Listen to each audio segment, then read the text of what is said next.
નમસ્કાર વડીલો અને મિત્રો, આજના પોડકાસ્ટ પર ડૉક્ટર પદકર કાનડિયા સાહેબ સંશોધન વિશે આપને માહિતી આપવાના છે. ખાસ કરીને એમાં માહિતી એકત્રીકરણનું સાધન કે પ્રયુક્તિના સંદર્ભમાં આજે વાત કરવાના છીએ. તો એ સંદર્ભમાં પ્રશ્નાવલી વિશેની આજે સાહેબ વાત કરવાના છીએ. તો પદકર સાહેબનું આ પોડકાસ્ટ પર સ્વાગત કરું છું સાહેબ. તો સાહેબને હવે હું પ્રશ્નાવલીના સંદર્ભમાં વાત કરું તો સાહેબ, પ્રશ્નાવલી જે છે એ પ્રશ્નાવલી કેવી રીતે ઉપયોગી થાય અથવા તો પ્રશ્નાવલીનો અર્થ કેવી રીતે છે કે એના સંદર્ભમાં થોડું સામાન્ય રીતે સાહેબ પ્રશ્નાવલીનો તો જનરલી જે રિસર્ચ કરતા હોય એ બધા રિસર્ચર સ્કોલર હોય એમને લગભગ અર્થ ખબર હોય છે, પણ બધાને જ હોય છે એવું નથી. પ્રશ્નાવલી એટલે પ્રશ્નોનો સમૂહ. Questioner means bundle of questions.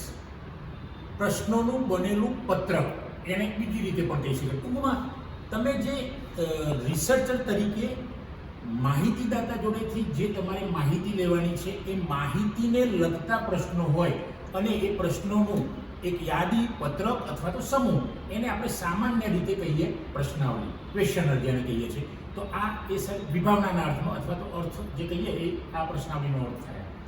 અને આ જે પ્રશ્નાવલી જે છે એ ખાસ કરીને કેવા ઉત્તરદાતા માટે આપણે ઉપયોગ કરી શકીએ છીએ? મોટા ભાગે સર પ્રશ્નાવલી જે છે ને એ ભણેલા, ઓછું ભણેલા ટૂંકમાં જે પ્રશ્નો વાંચી શકે અને સમજી શકે એના માટે ખાસ ઉપયોગી છે.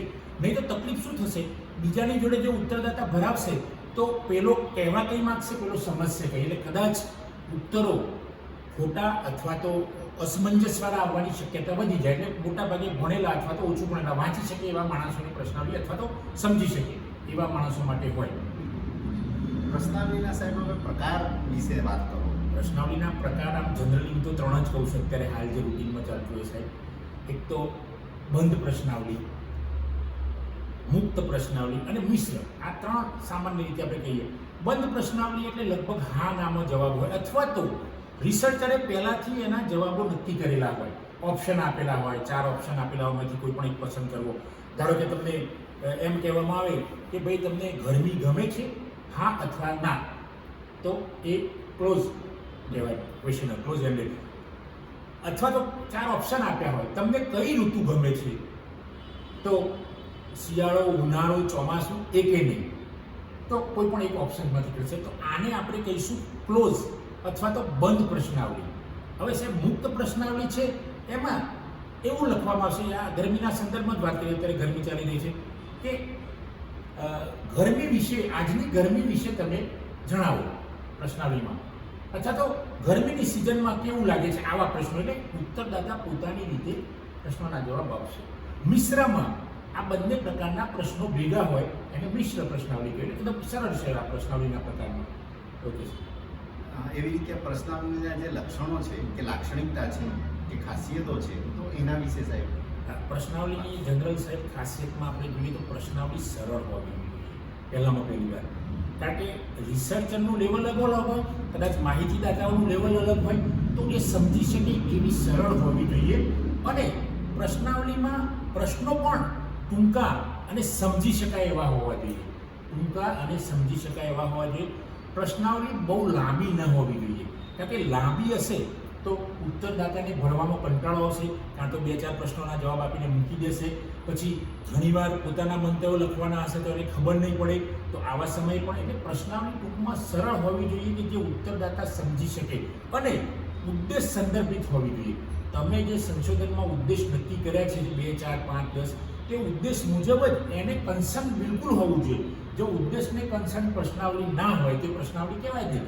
ઘણા વિદ્યાર્થીઓને શું ખબર ના હોય બિચારાને, તો એ બીજાની પ્રશ્નાવલી જોઈને સીધી મૂકી દે. પણ આ ના હોવું જોઈએ, કારણ કે એનો વિષય અલગ છે, તમારો વિષય અલગ છે. પ્રશ્નાવલીની કોપી ના થાય. પ્રશ્નાવલી જોવી પડશે, સમજવી પડશે, ગાઈડ સાથે વાત કરવી પડશે, નિષ્ણાતો સાથે સમજીને પછી ઉદ્દેશના સંદર્ભમાં પ્રશ્નાવલી. આ મોટામાં મોટું લક્ષણ છે સાહેબ. આ લક્ષણની વાત કરી. હવે સાહેબ, પ્રશ્નાવલીના જે લાભ છે કે પ્રશ્નાવલીના જે ફાયદા છે, તો એના વિશે. એક તો સર પ્રશ્નાવલીમાં હવે તો કેવું છે, ગૂગલ ફોર્મમાં આપણે મોકલી શકીએ છીએ, એટલે એમાં તો બિલકુલ ખર્ચ ના થાય. લગભગ તમારી જોડે મોબાઈલ હોય, કમ્પ્યુટર હોય, એટલે સીધી તમે ઉત્તરદાતાને મોકલી શકો. પહેલાં થોડાક સમય પહેલાં જ્યારે કમ્પ્યુટરનો વપરાશ ઓછો થતો હતો નેટ એ વખતે પણ કુરિયરમાં કવરમાં મોકલતા હતા, પોસ્ટમાં મોકલતા હતા, તો એ વખતે પણ પ્રમાણમાં ખર્ચ ઓછો થતો હતો, બરાબર. એટલે આ એના લાભ હતા. એટલે સરળતાથી પ્રશ્નાવલી ઉત્તરદાતા સુધી પહોંચાડી શકાય છે. એમાં ખર્ચો ઓછો થાય છે કારણ કે રૂબરૂ જવું પડતું નથી.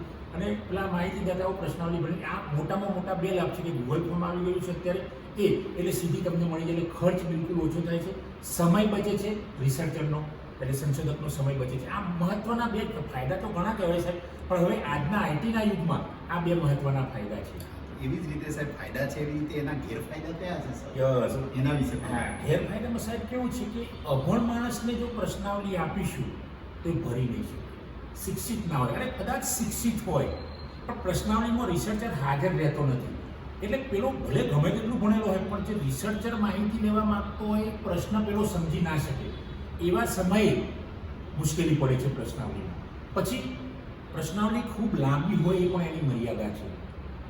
પ્રશ્નાવલી અસ્પષ્ટ હોય, ઉત્તરદાતા સમજી ના શકે એ પણ એની મર્યાદા છે. એટલે પ્રશ્નાવલીની મર્યાદાઓ છે પણ સાથે સાથે એના લાભ સારા છે.